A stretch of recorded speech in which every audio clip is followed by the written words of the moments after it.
Hello, you're watching TVP World News. I'm Jan Ślewiński.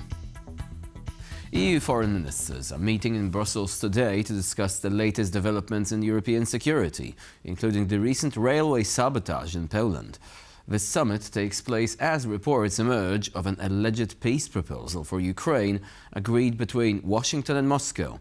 Our EU correspondent Angela Skujins has the latest on both European reactions to these reports and on Poland's response to Russian hybrid warfare activity. The various foreign ministers attending this meeting in the Belgian capital on Thursday have ruled out the fact that they have been consulted on a reported peace plan brokered by the United States and the Kremlin. However, if the peace plan does exist, aiming to find an end to Russia's bloody invasion of Ukraine, that Ukraine as well as Europe need to be consulted and have a seat at the negotiating table. Now, Axios, a news outlet, is reporting that this peace plan is supposedly being written between the United States and Moscow. It covers 4 areas such as security guarantees for Ukraine, as well as Europe's role in the ongoing peace efforts. However, it is unclear whether this peace plan even exists. We did hear the EU top diplomat Kaja Kallas state that she has not been consulted on any such proposal. However, if Russia wants to end its war in Ukraine, it can do so. Putin could end this war immediately if he just stopped bombing civilians and killing the people. But we haven't seen any concessions on the Russian side. Hybrid warfare is also on the agenda. We asked the Swedish Foreign Minister Maria Stenengard what the EU's response should be to these rail sabotage attacks occurring over the weekend in Poland. She says the European Union needs to respond quickly. Polish Foreign Minister Radosław Sikorski also gave us a state of play regarding this investigation. He stated that 2 individuals with alleged links to the Kremlin have been identified for being responsible for the attack. They have thus fled to Belarus. He called for the European Union cracking down harder on these individuals, while also outlining what Poland as a European country is doing so to fight the scourge of hybrid warfare. I have already taken the decision to close down Russia's last remaining consulate in Poland, in Gdańsk. We will restrict further the movement of Russian diplomats in Poland, and we will send before the end of the year $100 million for Ukraine, for armaments from the United States to Ukraine in support of the Pearl program. But this is just what I'm doing as the foreign ministers. This will go further. Now, the Lithuanian Foreign Minister Kęstutis Budrys also called for the European Union to go harder against Belarus, applying further sanctions. He stated the hybrid warfare occurring in his country, referring to those balloons full of cigarettes flying over Lithuanian airspace, causing the shutdown of major airports. Hopefully, we're going to hear an outcome from this meeting at the 4 p.m. press conference regarding the speculation surrounding that US-Russia peace plan, as well as what to do with this hybrid warfare. Angela Skujins from Brussels for TVP World. Both sides of the war in Ukraine will have to agree to difficult but necessary concessions, US Secretary of State Marco Rubio said on social media. His statement came in the wake of media reports that the US official was involved in developing a new peace proposal to end the war in Ukraine. Ending a complex and deadly war such as the one in Ukraine requires an extensive exchange of serious and realistic ideas, and achieving a durable peace will require both sides to agree to difficult but necessary concessions. That is why we are and we will continue to develop a list of potential ideas for ending this war based on input from both sides of this conflict. Now, as we've already mentioned, according to unofficial reports, Donald Trump has approved a 28-point plan to end the war in Ukraine. TVP World hosted Vera Konstantinova, the former foreign policy advisor to the chairman of the Ukrainian parliament, to discuss what could come next. Of course, we also had known about this plan from reports from media. So from my perspective and as a former foreign policy advisor, as a public official, I would say that, first of all, I need to see the document. But again, let's expand our understanding because currently we see a significant diplomatic activity because of, first of all, sanctions imposed by US on Rosneft and Lukoil. Of course, by some attempts and discussions we've heard in the Congress devoted to sanctioning Russia bill. And maybe that's the answer why right now 28-point plan emerge in terms of negotiation between US and Russia. From my perspective, I would say that nothing new.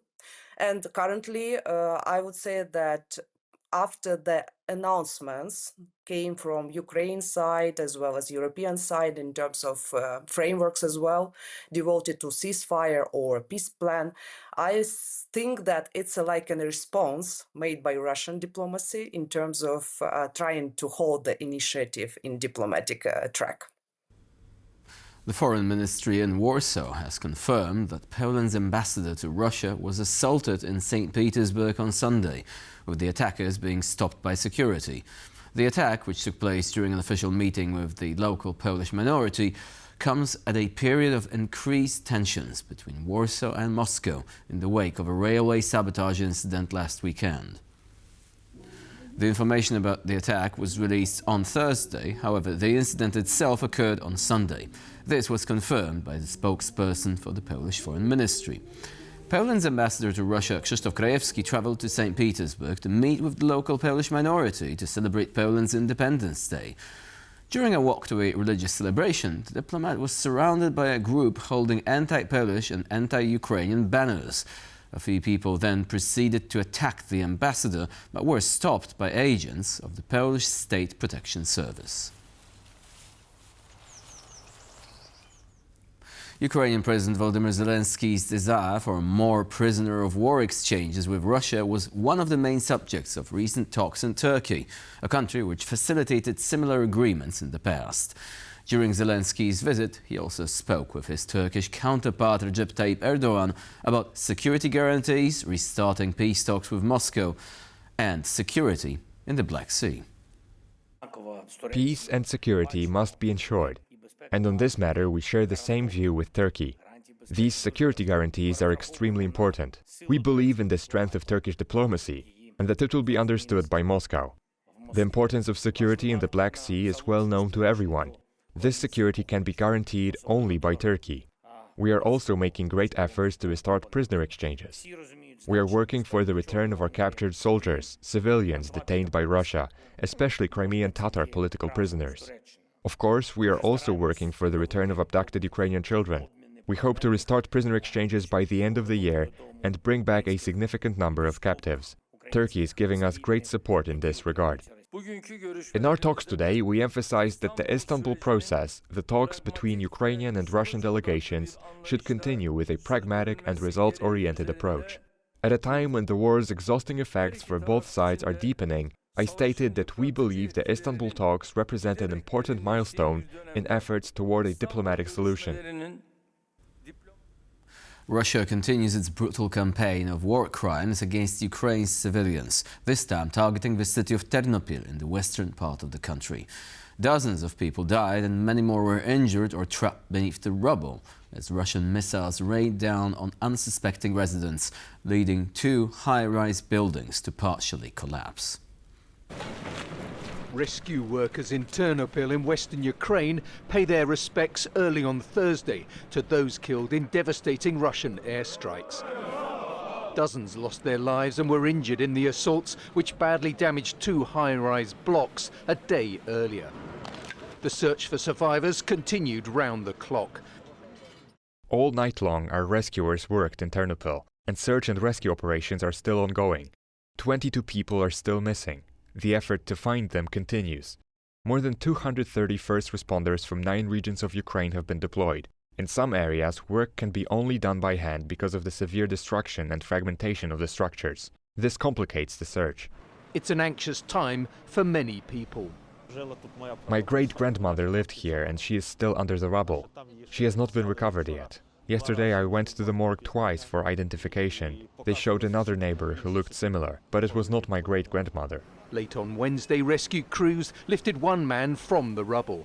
Crews regularly halt work in the hope they can hear other survivors. As you can hear, the equipment ceased its operation. A moment of silence has been declared to be able to hear possible survivors under the rubble. Around 30 minutes ago, we made contact with a young person in their 20s. The rescuers keep constant contact with him. Russia has been systematically attacking power and heat infrastructure, while denying it deliberately targets civilians. But as the cleanup continues here and elsewhere, Ukrainians are left wondering who will be next. Dozens of people have been injured in the Czech Republic after two passenger trains collided near the city of České Budějovice in the south of the country. At least 45 people were injured in the accident, 5 of them severely, according to local media reports. The site of the crash is located some 130 kilometers south of the capital city, Prague. Czech authorities say the causes of the crash are being investigated, but it is likely that one of the trains had ignored a stop signal.